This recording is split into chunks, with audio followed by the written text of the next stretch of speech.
Nalokoka omwaka gwali gwa 92 katono tuli mu 2022 bale emyaka giweza 30 kakati kuba akafaananya emyaka 3 mabega nali muto kyenkana ki nali muto ddala era nga buli omu alaba nsiriwadde nnyo okulokoka. Unfortunately abanvunaananga nnamba ennene baafa kubanga egyo emyaka twali baana bato twali bavubuka bato. Egyo emyaka sirimu yali abantu sirimu yali nsobola okulekayo okubulira enjiri leero nenkumenyera be nali mmanyi nga twenkana emyaka essaawa ezisigale ne ziggwayo nga sisirisiza nga nkuwa linnya ku linnya nga bonna benkuwa bagenzi naye nga banvunaanira okulokoka bassebo ne bannyabo okulokoka bulamu.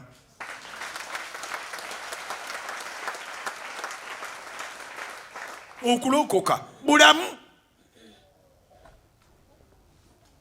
Nali omu ku balenzi abatalabika bubi ate ekyokubiri nga ndi omu ku balenzi abakozi. Obulamu bwange njagala nnyo okukola ababeera nange bakimanyi nti nkola. Ate bwe mba nkola situnulira ssente ntunulira mirimu. Gye ntambulidde yonna ntunulira mirimu. Sente zijja naye ntunulira mirimu. Sente zigoberera mirimu. Nebaza Katonda yakinteekamu nsaba nawe akikuteekemu kubanga yagamba nti buli mukozi wa mulimu agwanira okuweebwa empeera. Naye omwoyo omubi ogutambulira mu bantu baagala mpeera tebaagala mirimu. Ate tusobola kusuulika nnyiriri kenkiddemu. Katonda agamba buli mukozi wa mulimu agwanira okuweebwa empeera. Nolwekyo yaayaniranga nnyo omulimu empeera ejja kujja. Gw'okoledde ne bwakulyaza amaanya empeera ojja gisanga ewalala. So obulamu bwange bwakuyayanira mirimu. So nali ngatta ebintu ebi nga ndi muvubuka mulungi ate nga ndi mukozi nnyo. So bw'oba onjagalako obulungi nga mbulina, bw'oba onjagalako ssente saalina nnyingi naye nga sibeerangakawo nga sirina ssente. Nze siri muntu akaabakaaba, nali mutembeeyi bwe bayoola ebingi nga nsuubula ebitono. Ze mba nsigazaawo zimmala. Mbadde ntunda jjoola za ngoye bwe bazitwala nga ŋŋenda ate walala nga ngula sitiruwaya nga ngula loolo nga ngula akaamakansi nga ntandika kuleegula sitiruwaya na kumusala nga ntambula nga nziramu nzimba kapita omulala. Waliwo abantu ababeera bagenda mu maaso nga ne bw'okolota tebajja kudda mabega kubanga ne mabega tebalina bwe badda. Nze sidda mabega. That's me by nature. Sidda mabega. Sidda mabega.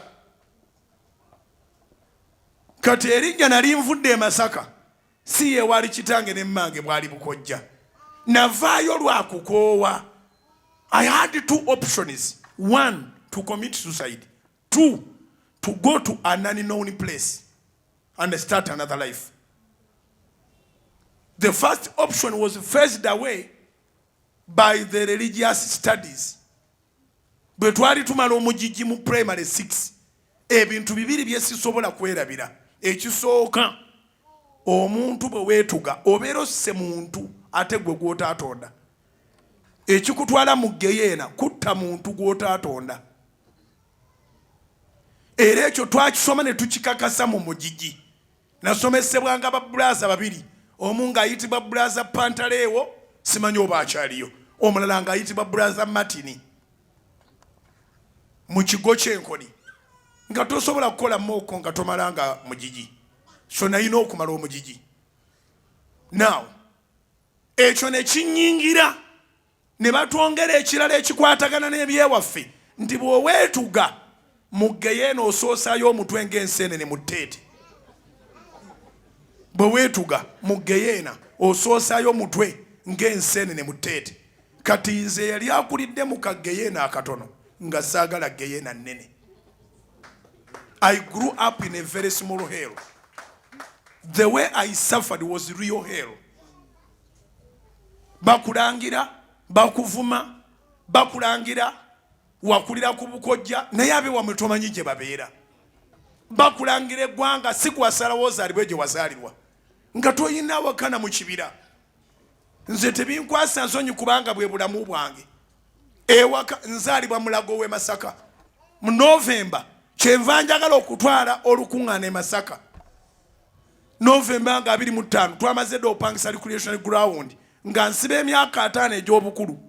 Njagala kuddiza Masaka nga ntwala njiri. Nzaalibwa Mulago w'e Masaka naye nkulaakulamu bwe nti ewaka baŋŋamba omwana w'omuko talina kyagasa. Bwe nvaayo okwo ŋŋende mu kyalo ne baŋŋamba ndi Kanyarwanda akajja nga kagoba luuma twajja tugoba waya twalyanga nabo ne bakugoba ku mmere gy'otannaba na kusaba ne bakulangira oluuma lw'otategeera ne bakulangira eggwanga ly'otamanyiiko oli akumanyi ggwe Bujjingo naye ng'akuyita Nyalu. Nyalu ate ng'abantu bano balinga abalondoola. Ne bwe najja Mowino bwe nali nvudde okukola obwawusiboye wa mukama wange nandeeta Mowino olwandabako bwe pa Nyalu ne ŋŋamba ab'e Masaka be bazze eno oba bano balala. Singa saalokoka singa simanye namannya gempitibwa naye okuva ne nakkiriza Yesu ne munyweza noonya abampita Nyalu sibalaba, noonya abaŋŋamba tebaalyanga nange sibalaba, noonya abaŋŋamba najja ngobaluuma sibalaba. Weetaaga kulokoka ku bikka bingi. So saayina waka ate nga siina nga toyina waka toyina mu kibira. Eri mu kyalo banvuma bannangira eggwanga lye sitegeera. Ewaka sirika mwana w'omuko talina kyagasa. Kati nensimbula nenzija e Kampala nga Kampala yeringa nga final destination. Ne bwonkola ki Sidda mu kyalo emirundi kanso gyeyola ebyange tosobola kugibala naye eraba bwendi kubanga Mukama asaasira abantu. Daba Mukama asaasira abantu. Era abamu beebuuza naye Bujjingo yajja wakati ezireka ennyumba efaanana bwetyo. Nzize enfiirwa kasita tonzita nziramu n'endoka. Oba okitegere kye ŋŋamba? Nzize enfiirwa kasita tonzita obulamu bwange bwe mbujja mu mikono gyo enjutwala. Obeera okyagamba nti onkomeza ogenda okulaba nga nasitudde endala. Ennyumba ziva mu mutwe. Ewaffe Masaka bagamba nti ekitatta muyima tekimumalaako nte. As long as you still breathe ogenda kuloka. Bayibuli naye eyogera mu kitabo kya Yobu essula ya 14 olw'omusanvu okutuuka ku lunyiriro lw'omwenda. Job chapter 14 verse 7 to 9 egamba bweti nti waliwo essuubi zino ennyiri nazitegeera mmaze kulokoka. Era bwe mbanzi nzoogerako seetaaga kutunula mu Bayibuli ziva mu mutwe kubanga ze zanzizaawo oba ze zankola. Waliwo essuubi omutima gutemebwanga guliroka nate nga n'ettabi lyagwo etto teririfa bakutema wano n'olooka wali. Obanga omuti gulooka naye ate omuntu alowooza n'okulowooza gwe bakugamba nti omuti gulina brains